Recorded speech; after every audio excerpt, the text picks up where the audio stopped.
Hello, people. This is Sbfavorthinking podcast, and my name is Sbfavor. How are you doing today? Rebecca is here again. Hello, Rebecca. How are you today? Hello, SB. I am doing fabulous and so happy to be here this evening And once again. I'm glad you are here because we have a topic we're going to discuss. We're going to share our personal experience about how to allow your trials, situations, and circumstances to empower you. Sometimes we go through things and we think about it a long time and we ask ourselves questions like, why am I going through this? It could be anything. And in the process of going through whatever it is you're going through, remember, it can empower you. So, what do you think about that, Rebecca? Well, I first of all, I love to be empowered. Who doesn't? Exactly. And we need to be empowered. And yes, those trials that we go through, and I like to call them testings. And I would even like to even dissect that word trial. Mm-hmm. But this is a good topic, and I'm very interested in this topic, and would love to add. Yes. Yeah, on a daily, I think that it can be something as simple as being frustrated at a stoplight. The car is in front of you and they're not moving fast enough, or let's say you get a phone call, you get bad news, or something happens, you're just not prepared for it. In the process of walking it out requires, of course, as we both agree, Rebecca, the first thing I would do is pray and try to maintain some type of focus to see the other side of what I'm going through. Of course, sometimes depending on what the circumstance is, it's kind of hard because your emotions might get in the way because you may feel discouraged or you may feel sad. But like I said, in the process of walking through that situation, I try to have a focus and I try to see the other side of it. And seeing the other side of it gives me the opportunity to look at it so that I can focus on the solution. That's right. Deal with it. That's right. And I love what you just said.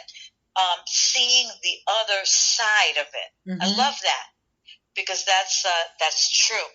Taking a moment to stop, mm-hmm. to just kind of assess the situation, right, and kind of make a decision. Okay, well, am I gonna let this ruin me today, exactly, or am I going to let this empower me today?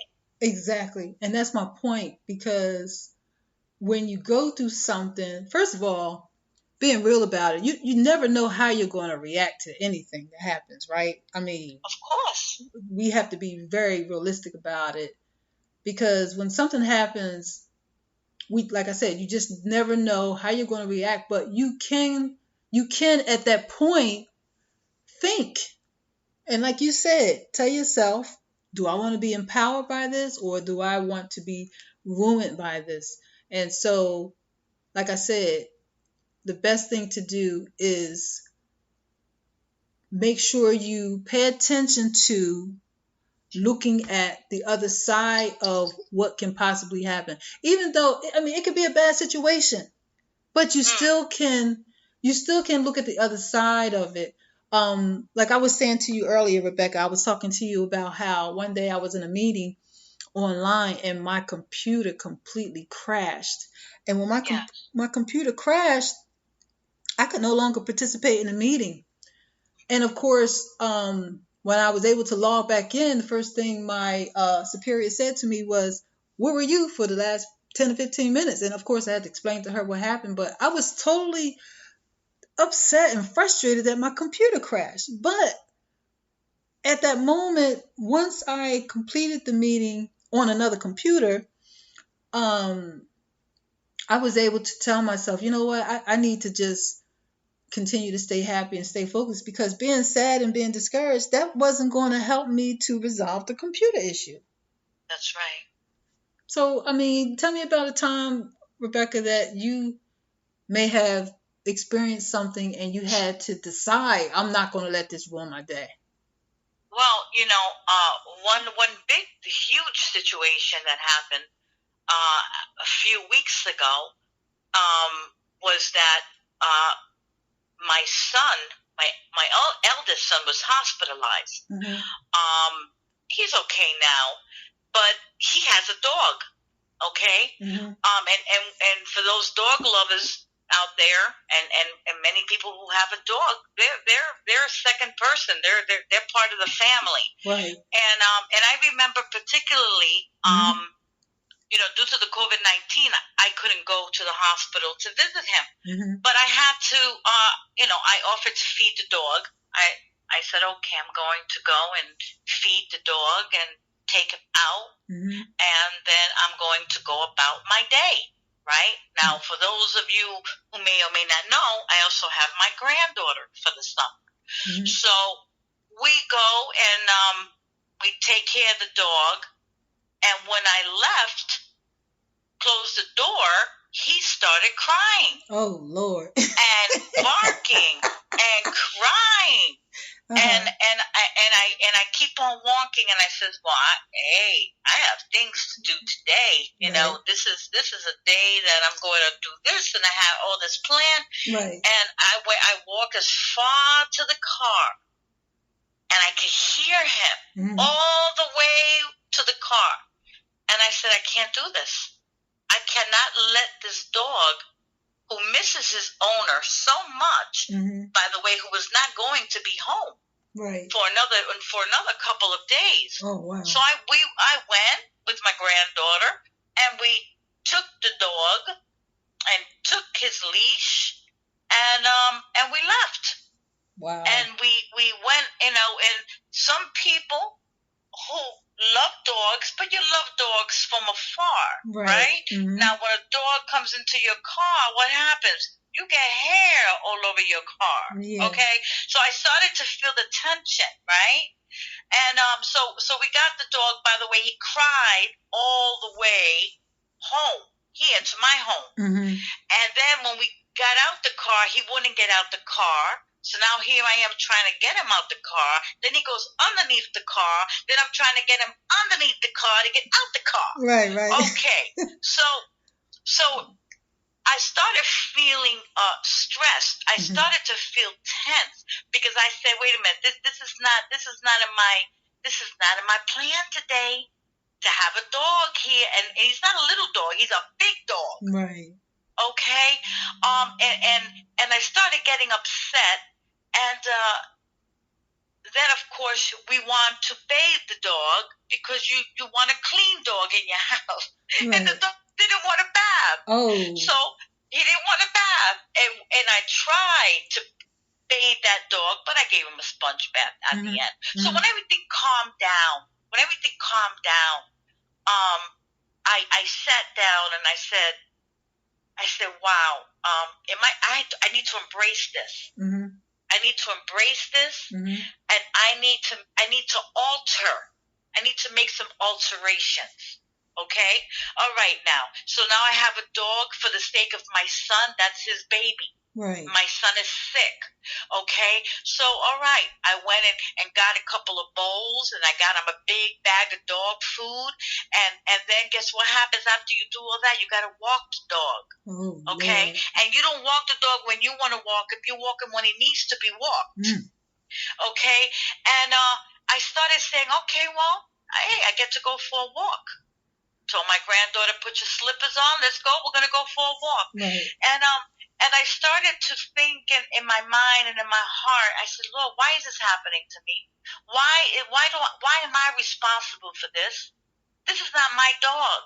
So you felt tension. You said you felt tension. I felt tension. Well, of course, because you have when you when you take a dog outside, you walk him inside, and some of us, we're not used to having a dog, right? Dog bring hair, dog, bring fleas. Some of them, paw spots on your floor, many different things. So how did you deal with the tension? I'm sorry. How did you deal with the tension? So how I felt with the tension was I kind of made a decision in my mind. Okay. I'm going to care for this dog. Okay. It's not his fault that his owner's sick. Right. It's not his fault that he needs to be under the care of someone else. Mm-hmm. So I need to take care of him, but give him the best care.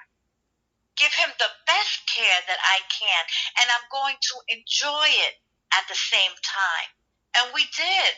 I ended up enjoying it, and I cared for him, and I played with him. Okay, and then before you know it, 2 days came by, and his daddy was out the hospital, and I was able to bring him to his owner. So you made an attitude adjustment in the process of feeling the tension, which could have given you a mood that wasn't pleasant. You made an attitude adjustment, so you were empowered in the midst of a situation, right? Absolutely. I took control. I took control of the situation, mm-hmm. and I said, okay, you know what? It's all right. I have a choice. I could do this or I could not do it. But if I'm going to do it, let me not do it with a grudge. Let me do it with joy, Rebecca. And that's exactly what I did. And you do things in love. And we talked about this weeks ago, mm-hmm. doing things in love. And when you do things in love, it seems like that tension goes away. That those concerns that you had goes away, because you're doing everything for what? For one purpose, to help someone in need. That's a good point, because when you feel an attitude or tension, as you would say, like you don't want to do something, you have to do, you really have to make an attitude adjustment in that moment, because when you decide that you're going to do something and do it with the right attitude, that's a blessing. Because guess what? You decided that you are not going to complain. I call complaining poison.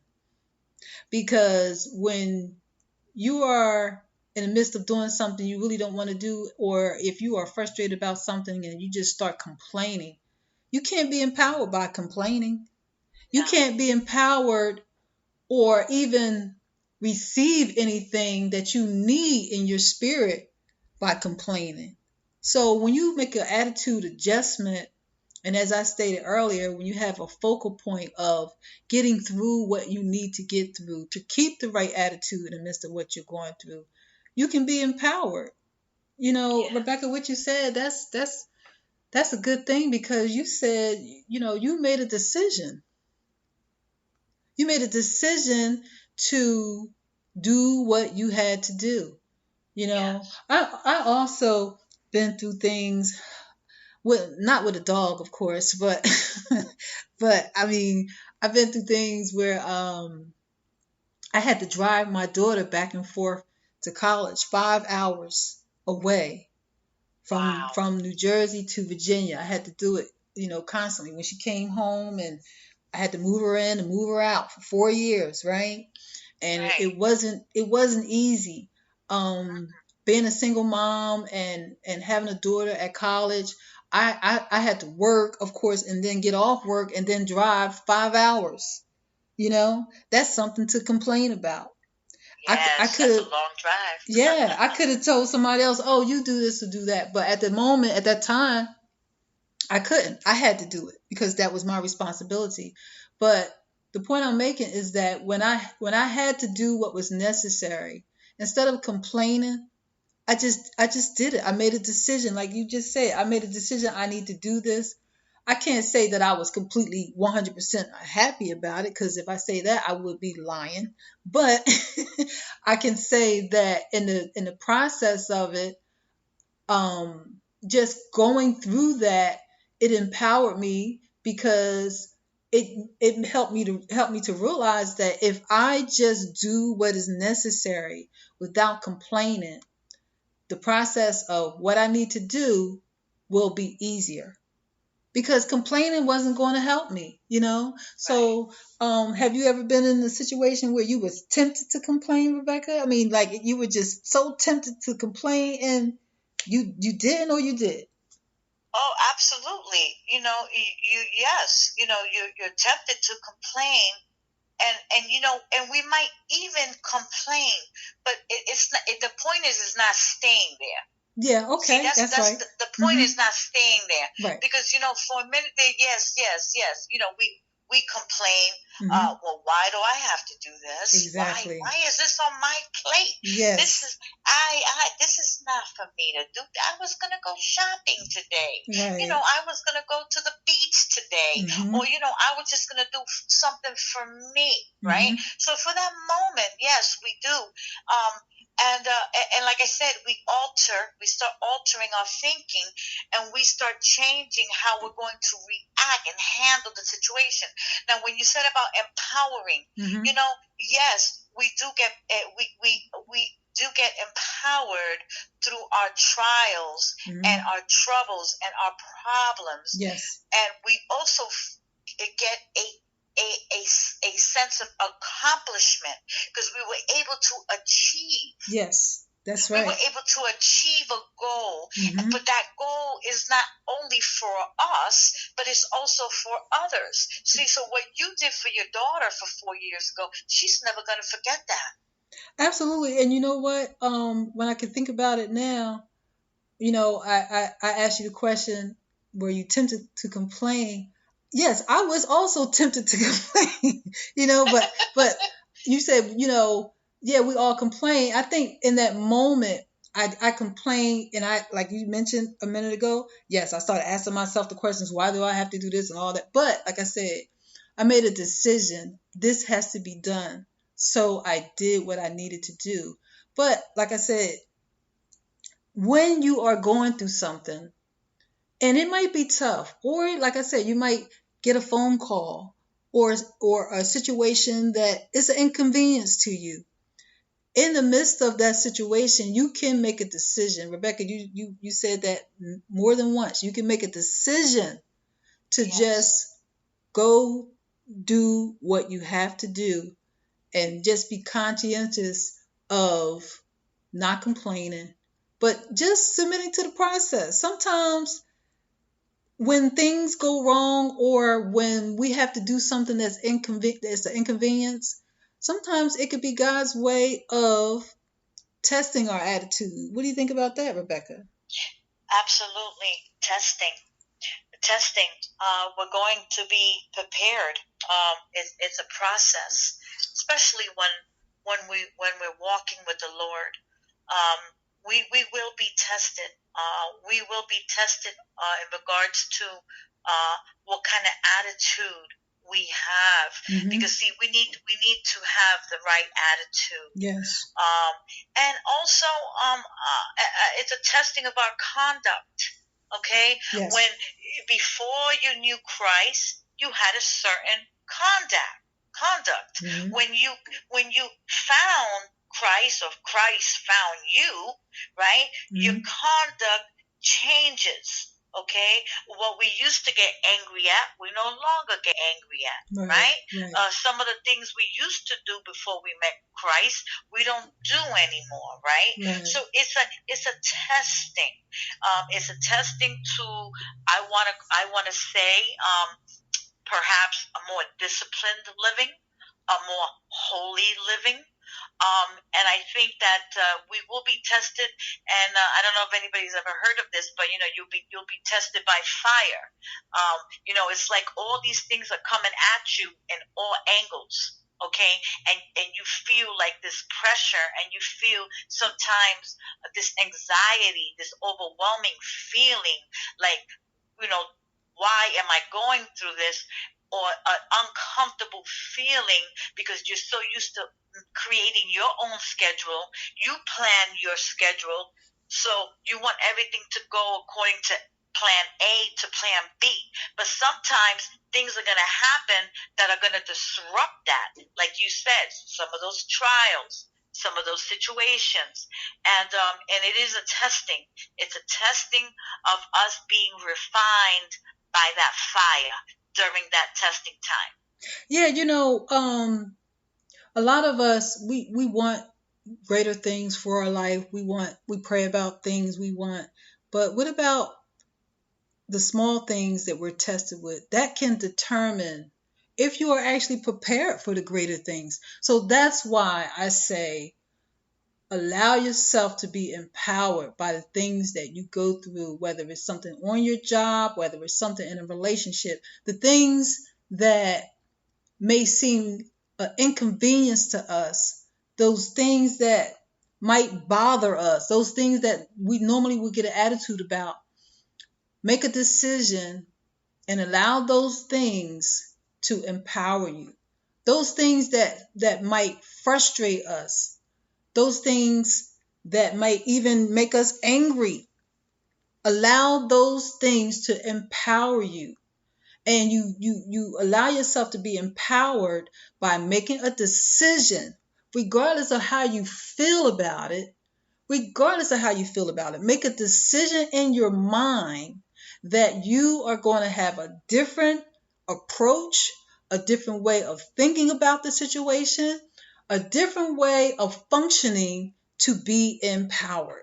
And that's basically it. I mean, I have been through a lot of things in my life where when I was younger, in my 20s and even as a teenager, I had a bad attitude. You couldn't tell me nothing because I had a bad attitude. And what I mean by having a bad attitude is sometimes I wouldn't follow instructions to be protected, or I wouldn't follow instructions to receive what I needed. And so therefore, I have learned to follow instructions to get what I need, or I have learned to apply the instructions to see the results. And also, I have learned not to carry a bad attitude to hinder my own development and growth. Even where I am right now, it's just important that we consider how we respond. How do we perceive things around us? We always look at what everybody else is doing and how they react, but we need to look at how are we reacting to circumstances and situations. That's right. Yes. And so that's what I'm talking about. Allowing the small things that we go through. It may not be something big.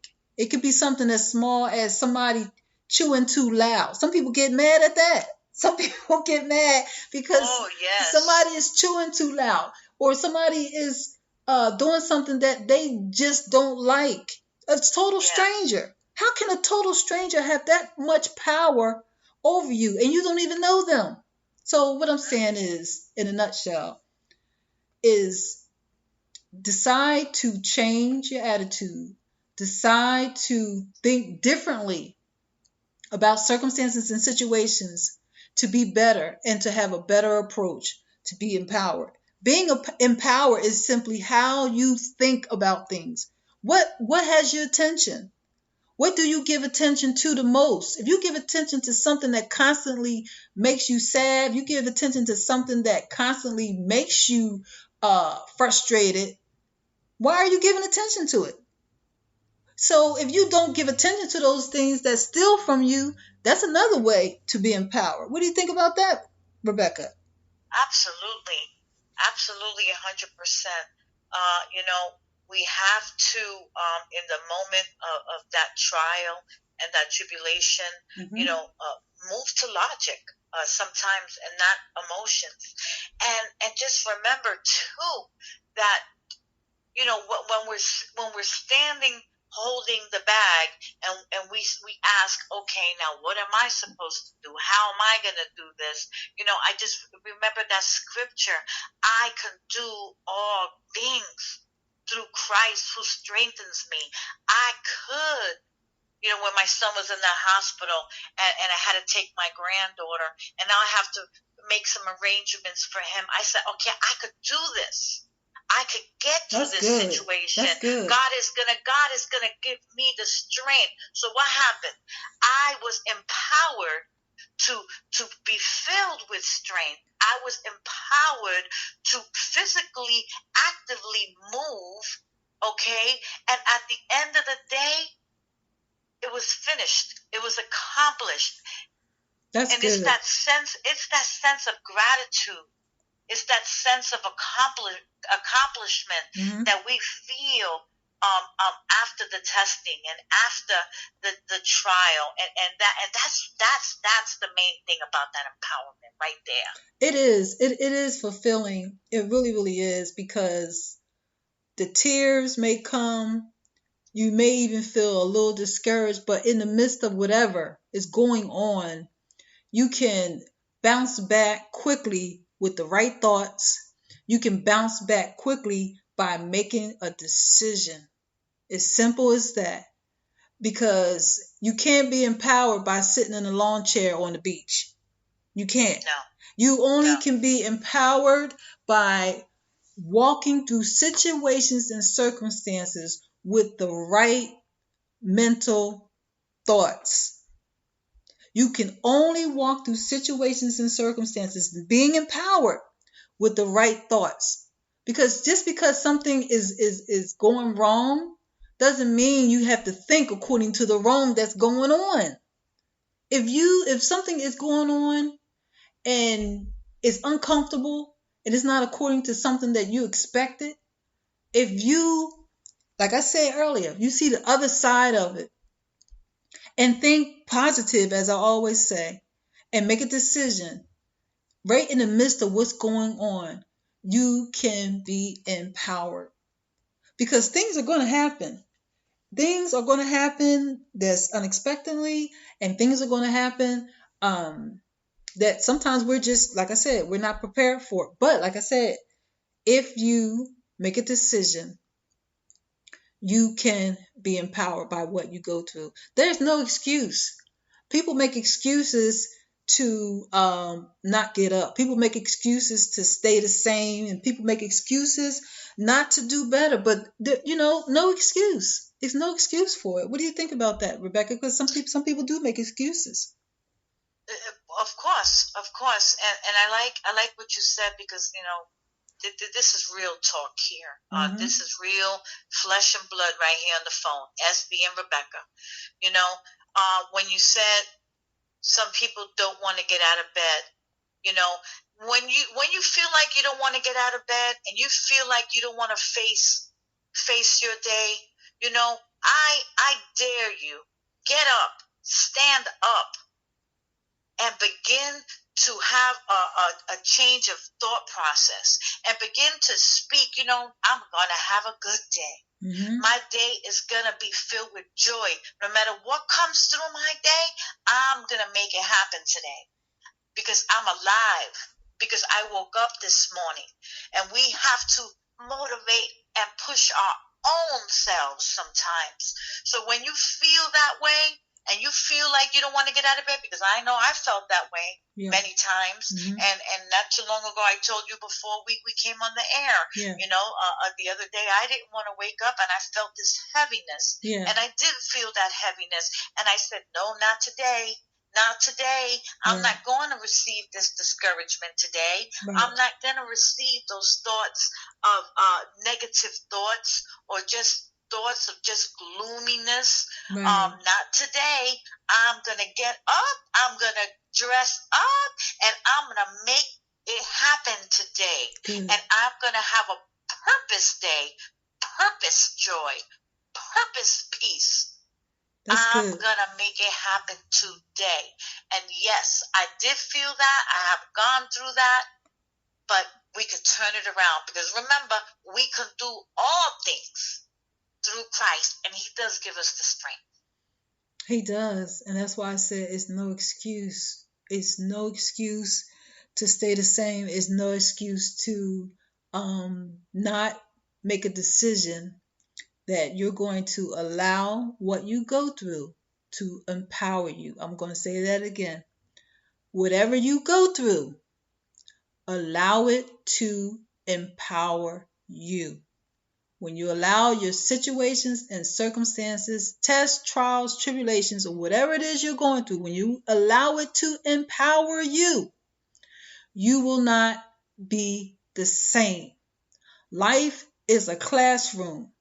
And as you pay attention to what is going on day by day concerning your own life, not the lives of others, but when you pay attention to what is going on in your own life, what is going on with you, how do you function, how do you respond, how do you talk, what goes on with you, that's when you will learn something new and do something new. So that's all I have to say about that. What about you, Rebecca? I was listening to you because that's so beautiful and so powerful, and let's be empowered each and every day. Every day. Our experiences and the situations we go through. Let's be in that classroom. Let's make an assessment of what's around us. That's right. And make an assessment of your reaction. That's right. Question yourself. Ask yourself. And turn it around and let's be empowered. That's what it's all about. Let's be empowered. There's no reason to stay the same. Let's be empowered by what you go through. Like I'm gonna say what I said earlier. You cannot be empowered by sitting on the beach.